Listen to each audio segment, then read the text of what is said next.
Vamos lá, tá emperrada, travadíssima, vou colocar assim, travadíssima, porque ela realmente tem elementos para cair. A negociação entre São Paulo, Columbus Crew da MLS e o Gonzalo Tapia.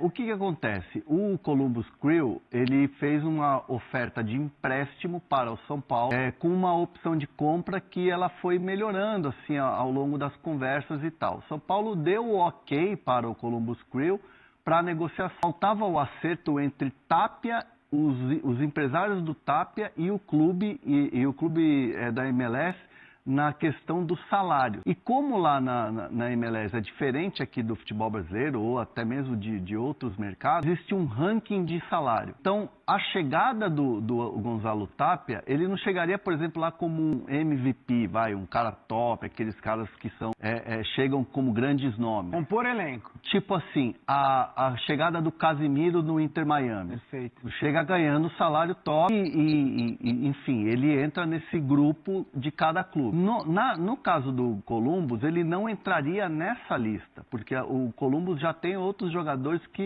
têm um salário maior. E lá tem um fair play financeiro que é muito, dentro dos clubes, na questão de orçamento, não tão de fair play nesse caso, mas de orçamento, que é muito rígido, é muito levado a sério.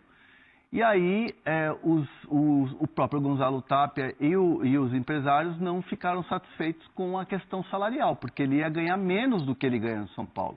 Faz total sentido. Para ele não. Para o jogador faz total sentido. Aí o São Paulo chama o Columbus, tenta uma última conversa, e o São Paulo se propõe a colocar uma parte do salário para igualar o que ele ganha aqui. Então o São Paulo falou, beleza, a gente completa inteira para o cara jogar. Mesmo assim, ainda não houve ok. Porque na cabeça do Tapia, ele tem todo o direito, né, profissional e tal, se ele vai para um outro clube, o cara tem que ir para ser valorizado, ganhar mais. Tá na cabeça dele, ele tá certíssimo. Acho que todo profissional tem que pensar em valorização financeira profissional. Então, assim, ainda não houve uma resposta positiva e nos bastidores do São Paulo, a sensação é de que o negócio pode cair. Então, assim, Tapia hoje está travado, segue treinando no CT da Barra Funda. Aliás, me falaram que ele está treinando bem, inclusive, está treinando bem. Ele não tem jogado bem, isso é bem verdade. Últimos jogos aí com o Dorival, ele acabou perdendo espaço por falta de jogar bem mesmo, assim, sabe? Aquela coisa de performance, mas está treinando bem. Então, assim, São Paulo aguarda agora os próximos passos, ver qual que é a resposta do Estado. Talvez possa ser utilizado pelo Dorival em algum momento enquanto estiver... Cara, eu vou te dizer que não, sabe por quê? Assim, eu acho que o Gonzalo Tapia, ele acaba ficando para trás no quesito... Do desejo do Dorival em relação a escalar. É por isso que tinha sido meio que liberado pelo São Paulo para ser negociado. Né? Porque o Gustavo Nunes está arrebentando nos treinos, o moleque da base. Está arrebentando e o Dorival está gostando. Tá. Então, assim, tem o Caleri, tem o André Silva. Tô falando mais da posição ali de área. Então, assim, hoje o Tapia, será que ele gostaria de ser a quarta opção, de repente? Tem que ver. Então, assim, é uma situação que o São Paulo está ali trabalhando nos bastidores para acontecer. Vamos ver as próximas horas aí como é que... E o São Paulo tem mais uma má notícia. Nas últimas horas, a Justiça condenou o tricolor a pagar 4% do valor da venda de Beraldo para o PSG para o empresário Luiz Augusto de Carvalho.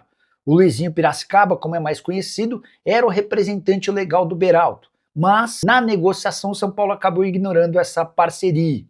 O Luizinho foi à justiça e conseguiu a condenação do tricolor. A juíza, inclusive, já solicitou ao São Paulo os documentos com os valores oficiais da venda, para definir qual percentual terá de ser repassado. O São Paulo deve recorrer da decisão, mas é questão de tempo para que essa dívida se torne mais um problema para o São Paulo. Na teoria, o montante destinado ao Luiz Carvalho, que é também conhecido como Luizinho Piracicaba, deve gerar na casa dos 800 mil euros. São Paulo que deve praticamente isso por conta do Transferban. E isso o impede de registrar novos atletas. O Domingos Duarte já assinou contrato com o São Paulo, mas ainda não pode atuar enquanto o tricolor não resolveu uma pendência de quase 6 milhões de reais com a Lazio da Itália pela compra de Marcos Antônio. Informação exclusiva, a Ticketmaster é a nova parceira do São Paulo. Na tarde dessa quinta-feira, no Morumbis, o presidente Arrima Assis, homens do departamento de marketing e representantes da Ticketmaster bateram o martelo para um acordo de 5 que vai garantir ao São Paulo 250 milhões de reais numa espécie de antecipação. Esse dinheiro vai sendo devolvido à Ticketmaster com o passar do tempo. É importante registrar que, além de cuidar da parte de tickets do estádio, a Ticketmaster também será responsável pelo programa de sócios torcedores do Tricolor, apesar de nunca ter tido experiência no ramo. A Ticketmaster concorria com a Nilce, que estava disposta a pagar o dobro, 500 milhões de reais no contrato com o São Paulo. Mas houve um problema importante nas tratativas entre São Paulo e Nilce. A Nilce pediu o direito de superfície do estádio. Para usar o português bem claro, ela gostaria de, durante o período de contrato, passar a ser dona do estádio, algo que o Estatuto do São Paulo proíbe. Então, não deu para avançar nas tratativas com a Nilce. São Paulo fechou com a Ticketmaster e agora vai ter de pagar uma multa pela quebra do contrato com a FENG, que era responsável pelo programa de sócios torcedores. Na renovação do contrato no ano passado, São Paulo ainda conseguiu um belo valor para que a FENG cuidasse do programa de sócios torcedores. A FENG ficava com apenas 11% da primeira mensalidade do sócio torcedor São Paulino. Por que o Arrima Assis fez questão de fechar com a Ticketmaster, mesmo sem a experiência da empresa, num programa de sócios torcedores? Porque esses 250 milhões de reais que serão antecipados vão servir para salvar uma série de contas do São Paulo, em relação a pagamentos de salários atrasados, direitos de imagem, compromissos com outros clubes e até aquele transfer ban que impede o São Paulo de registrar novos atletas. Domingos Duarte é um desses casos. O zagueiro português que já assinou contrato não pôde ser inscrito, porque o São Paulo precisa pagar cerca de 6 milhões de reais a Lazio pela compra do volante Marcos Antônio. E você, que pensa sobre essa negociação fechada entre São Paulo e Ticketmaster? Use espaço para comentário para registrar a sua opinião, beleza? O Casares gastou mais de 1 milhão de reais enquanto presidente do São Paulo usando o cartão corporativo do clube. A revelação foi feita nas últimas horas pelo G e aponta os gastos entre janeiro de 2021 e dezembro de 2025. Importante registrar que o Júlio devolveu 560 mil reais ao São Paulo, que seriam referentes aos gastos pessoais. Essa devolução aconteceu em novembro do ano passado. Mas, de qualquer forma, muita coisa absurda nesse mais de 1 milhão de reais gastos com o cartão do São Paulo. Foram 71 idas a uma casa de charutos, 53 idas a um restaurante chamado Gero. Foram ainda 12 mil reais no Café Empório Ibérico, que tinha sua namorada, Mara Casares, como sócia entre 2023 e 2025.